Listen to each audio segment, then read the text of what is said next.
खबरों में बने रहने के लिए बेल आइकन दबाएं और फर्स्ट इंडिया न्यूज को सब्सक्राइब कीजिए। स्वागत है आपका, आपके साथ मैं हूं श्वेता मिश्रा। डबल निगम डबल घमासान। जी हां, जयपुर, जोधपुर और कोटा में चुनावी घमासान शुरू हो गया है। दोनों ही मुख्य दलों ने अपने प्रत्याशी मैदान में उतार दिए हैं। कांग्रेस और बीजेपी दोनों पार्टियों के कुछ उम्मीदवारों के नामांकन रद्द होने के साथ ही मुकाबला और भी दिलचस्प हो गया है। इन सीटों पर मुकाबला सीधा निर्दलीय प्रत्याशी से होगा।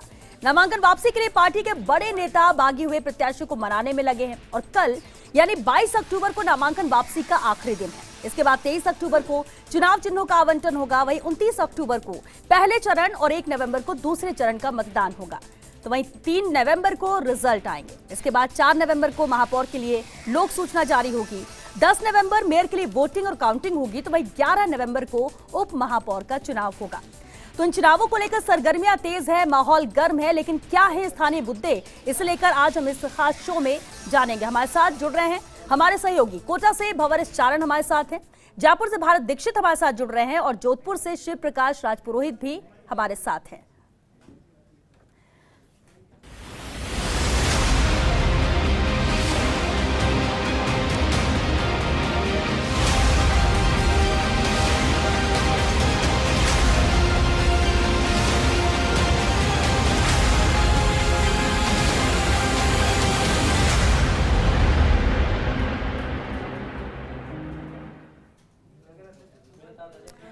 तो जैसे जैसे वक्त करीब आ रहा है वोटिंग को लेकर, प्रत्याशी जो है वो जोर शोर से प्रचार प्रसार में लगे हुए हैं कि अपने फेवर में जनता को कर सके, वोटर्स को कर सके, वोटर्स को लुभा सके। लेकिन जनता भी सब जान रही है, वोटर्स जानते हैं कि उनके स्थानीय मुद्दे क्या है, किस चीजों को प्राथमिकता इस बार दी जाएगी। चलिए इसी पर बातचीत कर हमारे साथ हमारे सहयोगी जुड़ चुके हैं। सबसे पहले जोधपुर से शिव प्रकाश पुरोहित हमारे साथ जुड़ रहे हैं। शिव प्रकाश, इन चुनाव में सबसे अहमियत यह भी हो जाता है कि कल नामांकन वापसी का दिन है और सबसे प्राथमिकता तो ये हो गई है कि जो बागी हैं, जो नाराज हैं, उन्हें मना लिया जाए, नामांकन वापस हो जाए ताकि टक्कर जबरदस्त ना रहे।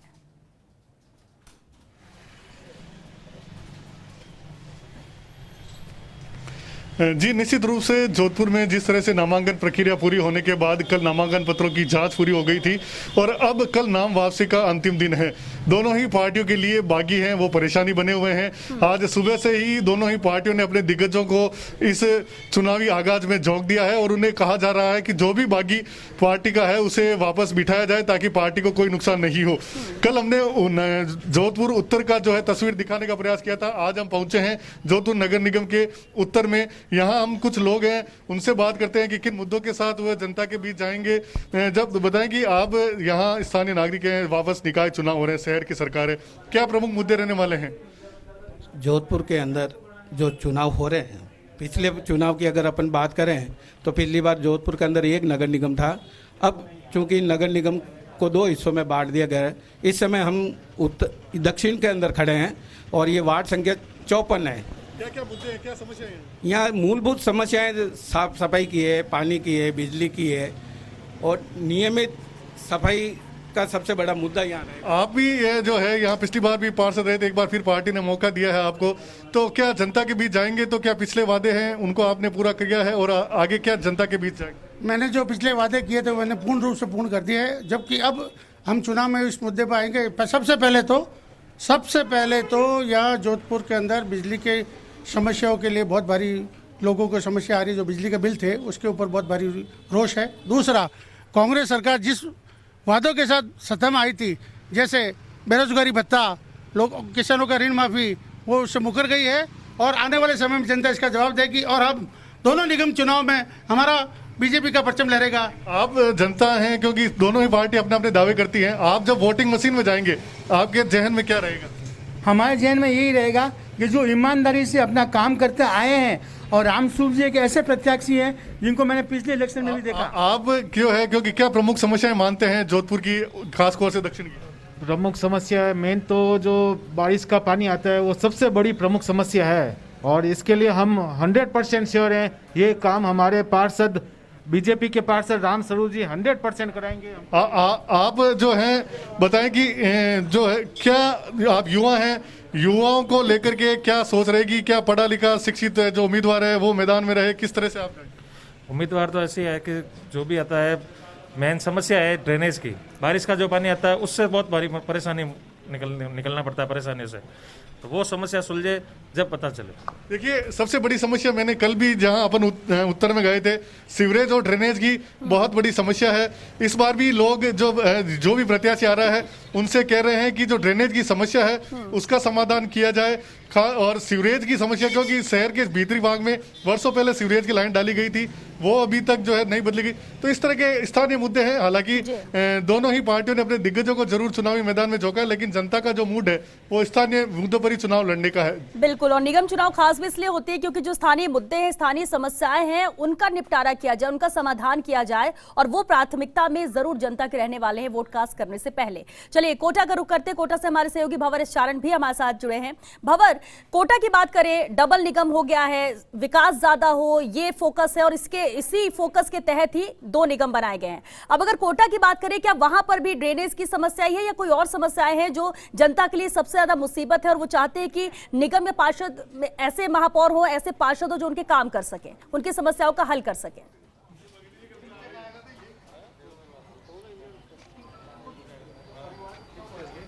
जी देखिए, बिल्कुल जनता की अपेक्षाओं का और समस्याओं का अंत तो किसी भी शहर में नहीं है, और कोटा भी इसका अपवाद नहीं है। लेकिन कोटा में चूंकि पहली बार डबल नगर निगम के लिए यहाँ के वोटर वोट करने जा रहे हैं, तो इसको लेकर के एक अलग ही उत्साह देखने को मिल रहा है। और 29 अक्टूबर कोटा उत्तर में वोटिंग का दिन तय हुआ है, जबकि 1 नवंबर को कोटा दक्षिण नगर निगम के लिए वोटिंग होनी है।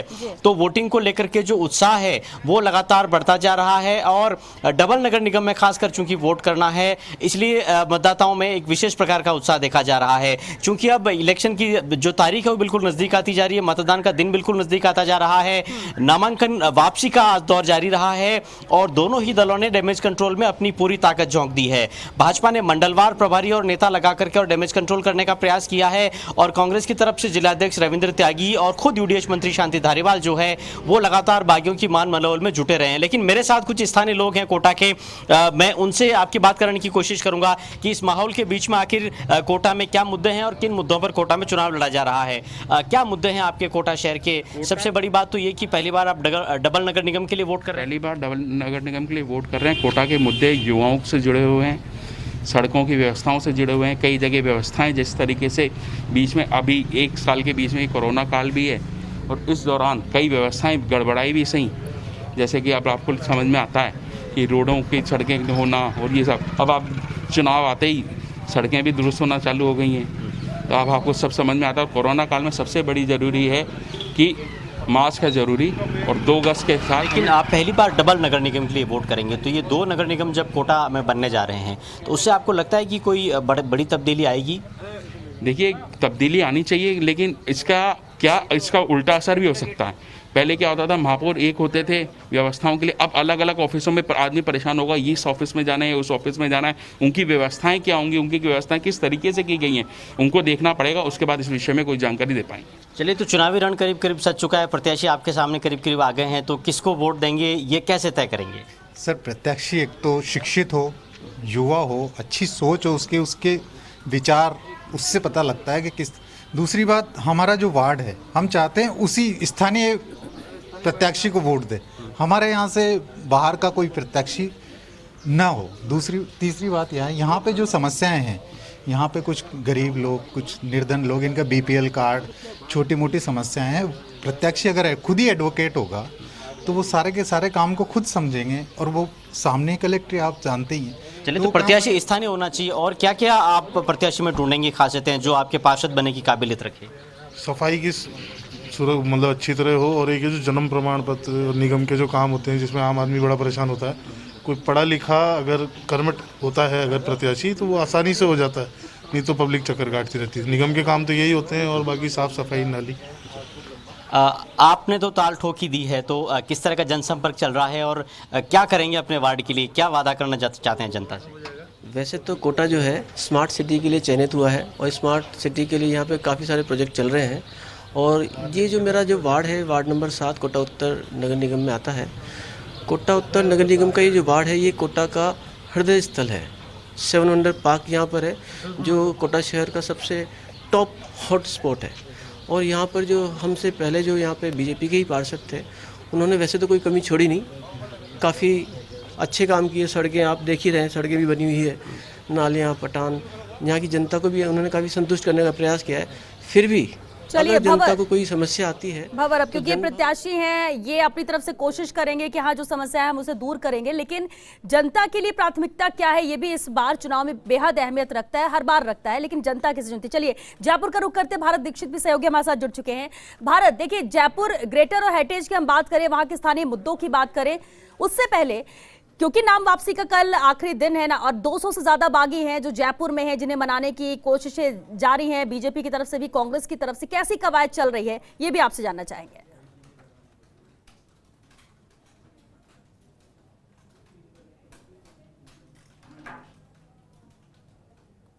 भारत, आप सुन पा रहे हैं? हेलो 1 2 1 2 1 2 1 2। भारत, आप तक आवाज आ रही है? जी बिल्कुल श्वेता।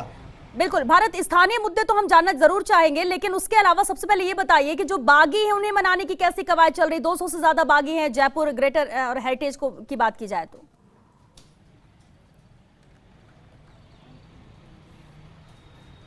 देखिए बिल्कुल श्वेता, सबसे बड़ी बात इन दिनों दोनों पार्टियों के लिए यही है कि बागी को किस तरह से मनाया जाए, क्योंकि बागी ऐसे प्रत्याशी हैं जो इन चुनावों में पूरी तरह से समीकरण है वो बेंगाड़ यहाँ पर सकते हैं। कल का दिन है वो बेहद अंतिम और महत्वपूर्ण दिन होगा, क्योंकि 22 तारीख को नामांकन वापसी का अंतिम दिन है। ऐसे में दोनों पार्टियों के पास समय बेहद कम बचा है बागियों को मनाने के लिए, लेकिन दोनों संगठनों की ओर से लगातार प्रयास हैं वो किए जा रहे हैं कि बागियों को मनाया जाए और फिर से पार्टी में वापस लाए, जिससे कि जीत सुनिश्चित की जा सके।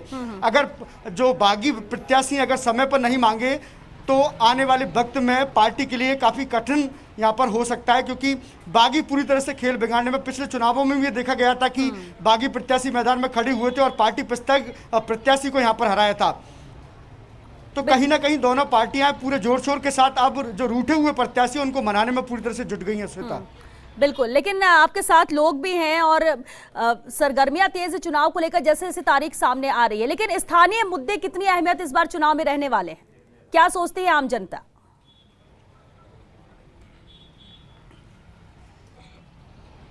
देखिए बिल्कुल श्वेता, आपको बता दूं कि नगर निगम चुनाव का मतलब होता है ऐसे व्यक्तित्व का चुनाव करना जो कि आम जनताओं की समस्याओं को सुने, उनके साथ में खड़ा हो। लेकिन पिछले कुछ समय से देखा गया कि पार्षद चुनाव के वक्त तो लोगों से वोट मांगने के लिए पहुंचते हैं, लेकिन उसके बाद अपनी शक्ल तक नहीं दिखाने। इस वक्त हमारे साथ मौजूद है कुछ लोग, उनसे बात करते हैं। सर, पार्षद के चुनाव बेहद नज़दीक आ गए हैं, तो आप कैसे पार्षद को चुनना चाहेंगे कि जो आपकी समस्याओं को सुने?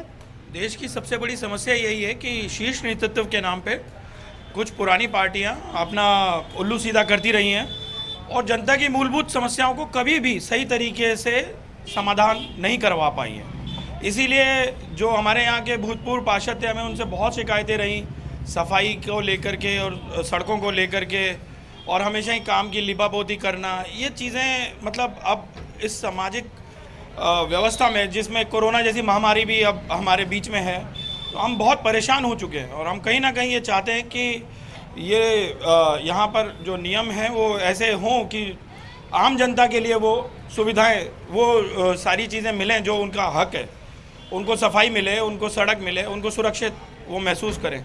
लेकिन ऐसा हो नहीं पा रहा था, इसलिए हम ये चाहते हैं कि इस बार हम मतलब कुछ नया अच्छा ऐसा नेतृत्व लेकर के आएँ जो कि हमारा समाधान करवा सके। देखिए बदलाव हर जनता चाहती है, आप किस प्रकार से देखते हैं, आप कैसे पार्षद को वोट करने जाएंगे जो आपके बीच में खड़ा रहे? सर, मेरा कहना यह है जिस तरीके से इस बार बहुत अच्छा इन्होंने डिसीजन लिया महिला विभाग लाने के लिए, जिस तरह से महिला अपने परिवार को, घर को, बच्चे को, एक फैमिली को सिमा के सबको समटा के चलती है, उसी तरीके से एक महिला अपने समाज को परिवार समझ के, उसकी समस्या को घर की समस्या समझ के, जिस तरीके से हम समझते हैं, जिस तरीके से हम अपनी मैडम को देखा है हमने, त्रिपत कौर जी, वो भी बहुत महिला समझी हुई, महिला में पारिवारिक गुण और एक अपनापन जो हर एक आदमी को ग्राउंड लेवल पे, आज सर मेरे को कोई समस्या में आपके पास आऊँ, आप समय ना दें, तो वो एक धुतकार की तरह मानी जाती है। और इस तरीके से लेकिन देखिए जो कैंडिडेट होगा या फैमिली से होगा वो तो बात, लेकिन अगर हम आम जनता की बात करें जो किसी पार्षद या महापौर से लेना देना नहीं, उसे मतलब अपनी समस्याओं को लेकर है, अगर ड्रेनेज सिस्टम खराब है, सड़क खराब है, लाइट खराब है, वो अपने पार्षद से बोल सके, पार्षद की पहुंच तक रहे। जनता के लिए प्राथमिकता तो सबसे ज्यादा ये रहती है, जिनका इन चुनाव से या कैंडिडेट से ज्यादा कोई लेना देना होता नहीं है। भारत,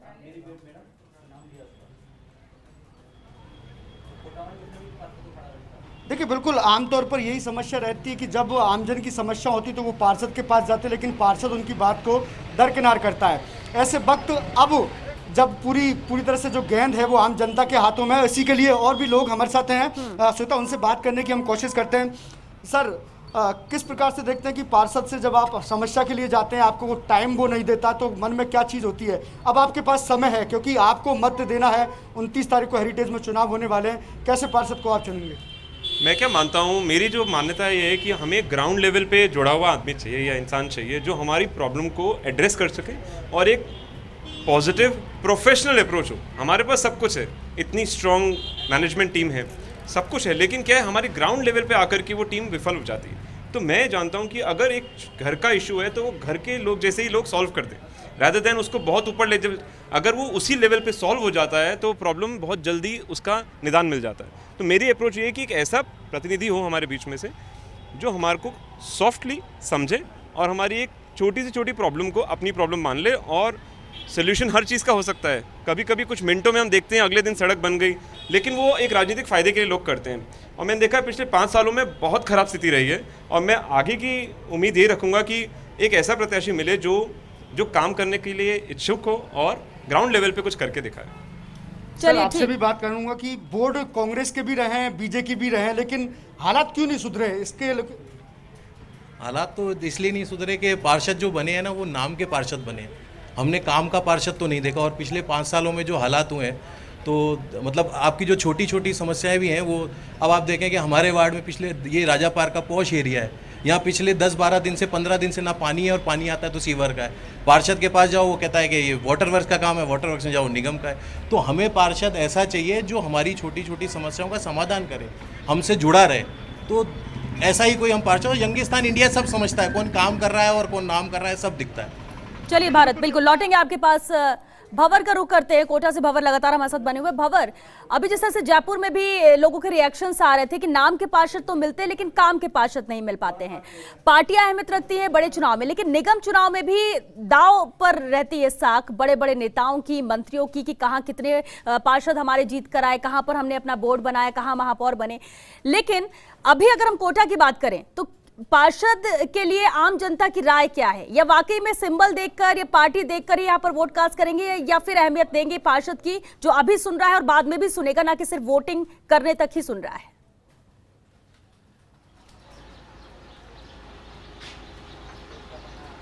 बिल्कुल श्रोता, इसीलिए कुछ आम जनता की प्रतिक्रिया आप तक पहुंचाने की कोशिश करता हूं कि इस बार किस तरह का पार्षद लोग चुनना चाहते हैं। आपसे जानना चाहते हैं कि कई बार होता है कि पार्षद चुने जाने के बाद मिलता नहीं है, समस्याओं के लिए लोग परेशान होते रहते हैं। अभी वक्त है आपके पास सब कुछ देखभाल कर सुनकर अपना कैंडिडेट तय करने का, तो क्या कुछ सोचा है, किन मुद्दों के आधार पर वोट करेंगे? सबसे पहले तो ये देखना होगा कि जो कैंडिडेट चुनाव लड़ रहा है वो साफ छवि का है कि नहीं है, उसको कोई अपराधी प्रवृत्ति का या कोई शराबी प्रवृत्ति का व्यक्ति तो नहीं है। तो सबसे पहले देखना पड़ेगा कि वो कैसा व्यक्ति है, उसका व्यक्तित्व और उसका चाल चलन ये देखना है। दूसरा, हम ये सोचकर प्रत्याशी का चयन करेंगे कि हमें लगता है कि ये व्यक्ति आगे जाके हमारे वार्ड को साफ़ सफाई अच्छी रखेगा, वार्ड के अंदर शांति बनाए रखेगा और वार्ड में कई जो चीज़ों की कमी है, जैसे कई जगह रोड लाइट नहीं है, कई जगह बल्ब फूटे हुए हैं, कई जगह रोड खुदी हुई है, नालियाँ बाहर बह रही है, तो ये सब चीज़ों को देखते हुए ही प्रत्याशी का चयन किया जाएगा। चलिए, तो ये सब इशू रहेंगे जिनके आधार पर प्रत्याशी का चयन होगा। चलिए, मैं एक सज्जन यहाँ खड़े हैं, उनके पास आपको लेकर चलने की कोशिश करता हूँ। सर, नगर निगम के चुनाव आ गए हैं और चारों तरफ प्रत्याशी आपसे आकर के वोट के लिए मिल रहे हैं, तो क्या कुछ मानस बनाया आपने, किन मुद्दों के आधार पर तय करेंगे कि किसे चुनना चाहिए? ये तो देखो, जो वार्ड पार्षद के चुनाव है उसमें तो कम से कम स्वच्छ छवि वाला और व्यवहारिक और जिसको लोकल आदमी को ज़्यादा सही रहता है। और मैं समझता हूँ कि इस बार पार्टी ने दोनों ही स्वच्छ छवि वाले खड़े किए हैं हमारे वार्ड से। सर, एक बहुत पुराना वादा कोटा की जनता से था और एक सपना दिखाया गया था कि कोटा स्मार्ट सिटी बनेगा। कितना आपको लगता है कि सपना पूरा हुआ है?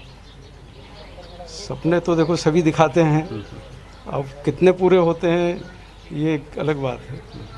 हम तो चाहते हैं कि भाई जो भी बने वो ईमानदारी से अपना काम करे ताकि लोगों को भी एक संतोषजनक मिले। और आपको लगता है कि कोटा स्मार्ट सिटी बन रहा है, बनने की तरफ बढ़ रहा है? हाँ, कोटा में इस बार तो कुछ हो रहा है, सफाई भी है, सफाई में भी आया है, सुंदरता में भी है, विकास तो हुआ है, चल रहा है विकास। चलिए, तो देखिए, लोग कहते हैं कि कोटा में तरक्की तो हुई है, विकास तो हुआ है, लेकिन मैं आपको बताऊं कि निगम चुनाव जब आ जाते हैं तो किस तरह से गली मोहल्ले से लेकर सड़क तक पर उसका असर नजर आता है। ये आप देखिए, ये ऐसी सड़क है जो कि हाल में 1-2 दिनों में ही इस पर डामर की लेयर बिछाई गई है। तो ऐसा होता है कि विकास को दिखाने की कोशिश होती है, विकास के वादे होते हैं और उन वादों के मार्फत आम जनता तक पहुँच करके और उनका दिल जीत करके उनके मन में जगह बना करके और वोट हासिल करने की कोशिशें होती है। तो कोटा में भी कुछ ऐसी ही कोशिश के लिए वक्त भी कम मिला है, जिस तरह से सडन ही यहाँ पर तैयारियां शुरू हो गई, तारीखों का ऐलान हो गया, तो ऐसे में जो प्रत्याशियों को पहले वक्त बहुत मिलता था प्रचार प्रसार करने का, वो वक्त कम मिला, लेकिन कम वक्त में भी सड़कें बनकर जरूर तैयार हो गई हैं। ये जो तस्वीर आप हम तक पहुंचा रहे हैं। बहरहाल शिव प्रकाश का रुख करते। शिव प्रकाश, इससे पहले जब आपने लोगों से बातचीत की थी और एक वहां का जो है मुद्दा था कि ड्रेनेज की समस्या, सीवरेज की समस्या, लोग चाहते हैं कि इसका समाधान यहाँ पर किया जाए। देखिए, हम दोनों तरफा बात करते हैं, जनता की तरफ से तो समझ में आ रहा है कि वो क्या चाह रही है, क्या समस्याएं हैं, लेकिन प्रत्याशी भी प्रचार प्रसार कर रहे होंगे। क्या वादे प्रत्याशियों की तरफ से किए जा रहे हैं, उनमें प्रायोरिटी क्या है, प्राथमिकता किन चीजों को?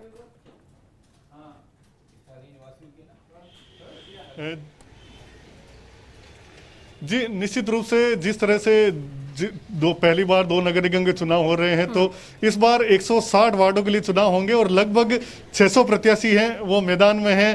प्रत्याशियों के अपने अपने दावे हैं और अलग अलग वादों के साथ वो जनता के बीच जा रहे हैं। हमारे साथ एक प्रत्याशी भी मौजूद है, हम उनसे बात करेंगे कि आपकी क्या प्राथमिकता रहेगी अगर आपको यहाँ से विजय मिलती है, तो किन किन मुद्दों के साथ आप जनता के बीच जाएंगे, आपकी क्या प्राथमिकता रहेगी? सबसे पहले मुद्दा तो हमारे जो जोधपुर की ड्रेनेज सिस्टम है उसको सुधारने का करेंगे। दूसरा, सरकार की जो आपसी लड़ाई है, झगड़ा है, जो राज्य में बैठे हैं, अभी तक उन्होंने भी पूरा जनता के साथ चिलवाड़ किया है पूरा।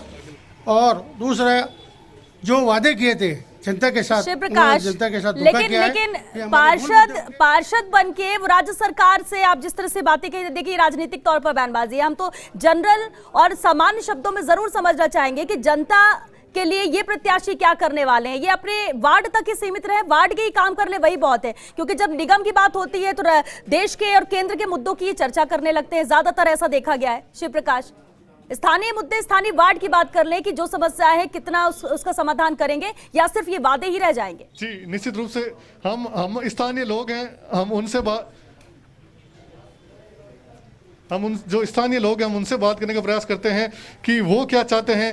आप जो जोधपुर के एक मतदाता हैं, आप क्या चाहते हैं? जोधपुर की कौन सी ऐसी समस्या है जिसका समाधान होना आवश्यक है, जो पिछले लंबे समय से नहीं हो पाई? कोई भी निगम आता है, समस्याएं छोटी मोटी होती रहती है, लेकिन भारतीय जनता पार्टी ने जो राम मंदिर का निर्णय लिया, यहाँ राम मंदिर का देखिए शिव प्रकाश, यही बात है कि ये केंद्र के मुद्दे जिनसे निगम का कोई लेना देना नहीं, वार्डों का लेना देना नहीं, लेकिन ये बात उस पर करेंगे, मुद्दे की बात कोई नहीं करना चाहता। खैर, हम क्योंकि वक्त भी खत्म हो रहा है, भारत का रुख करते हैं। भारत, जयपुर की तस्वीरें भी आपने दिखाई, चर्चा भी की, लोगों की समस्याओं को बताया, लेकिन जयपुर में हमने जो निगम में देखा है, निगम सही तरीके से चल नहीं पाता, हंगामा होता है, पार्षदों में नहीं बनती, महापौर से नहीं बनती है। कैसे पार्षद होने चाहिए, क्योंकि वहां पहुंचने के बाद ये पार्षद भूल जाते हैं कि उन्हें किस लिए जनता ने भेजा है। अब कितनी बड़ी जिम्मेदारी इन पार्षदों के लिए भी रहेगी इस बार? देखिए बिल्कुल, मैं जैसा कि बता रहा था कि जब भी बोर्ड कांग्रेस का की बात की जाए, चाहे बीजेपी की बात की जाए, हर अपने अपने दावे यहाँ पर करते हैं। कांग्रेस की अगर बात की जाए तो कांग्रेस के बोर्ड ने दावे किया कि शहर का विकास उन्होंने कराया। भाई बीजेपी ये कहती आई कि जयपुर का जो सौंदर्यीकरण है उन्होंने उस पर दावा ठोका। आमतौर पर पिछली बार भी देखा कि बोर्ड में कई बार हंगामा होता आया है, लेकिन जो जनता के मुद्दों की बात होती है उनको लेकर यहाँ पर बात नहीं होती है, तो आमजन को पीड़ा होती है। तो कहीं ना कहीं जिस प्रकार से नगर निगम चुनावों की अगर बात की जाए तो नगर निगम चुनाव का सीधा संबंध आम जनता से होता है, आम जनता की समस्याओं से होता है, क्योंकि जनता की समस्याएं कुछ बड़ी समस्या नहीं होती, वो भी बहुत छोटी समस्या होती है। श्वेता, सड़क की बात की जाए, पानी की बात की जाए, बिजली की बात की जाए, बस ये 3 मुद्दे ऐसे हैं जो नगर निगम चुनावों में बेहद हावी यहाँ पर रहते हैं।